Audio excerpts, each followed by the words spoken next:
Joe Biden has basically made a spectacle and a laughingstock of his own leadership and administration in the way that he poorly handled the evacuation and military withdrawal in Afghanistan.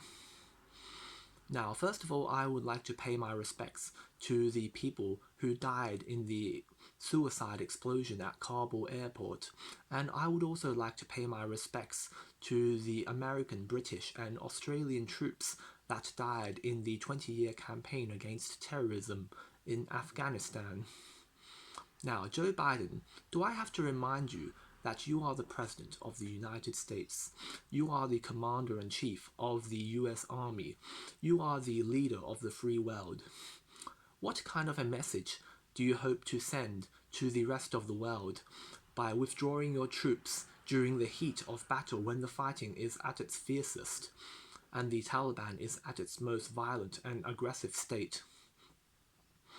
And seeing how you already knew that America was going to withdraw its forces eventually from Afghanistan, why is it that you did not give the Afghan government time and opportunity to prepare for the change in situation?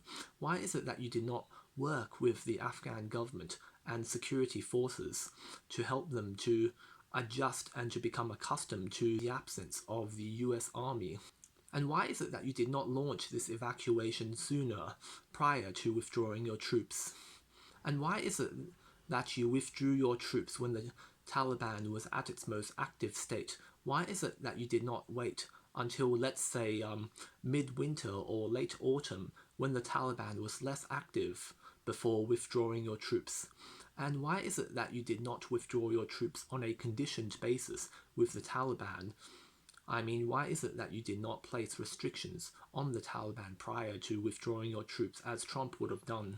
What about the Afghan civilians that aided the US Army during the campaign that are now being forced to stay behind as prisoners of war to the Taliban, to be subjected to torture and execution due to their affiliation with the American Army? And what about the women and children in Afghanistan that are now at risk of rape, torture and murder? What about the tens of billions of dollars worth of US military equipment that is now being left behind and in the hands of the Taliban to be used as weapons of warfare against the West?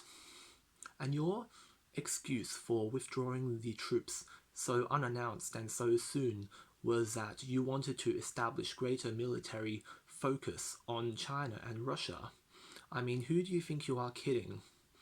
In the meantime, all you can do is provide lip service at press conferences by delivering petty speeches and making petty promises about how you will hunt down the terrorists and how you are handling the evacuation. Why don't you just be honest and admit that you are incompetent and that this situation in Afghanistan is now out of your hands?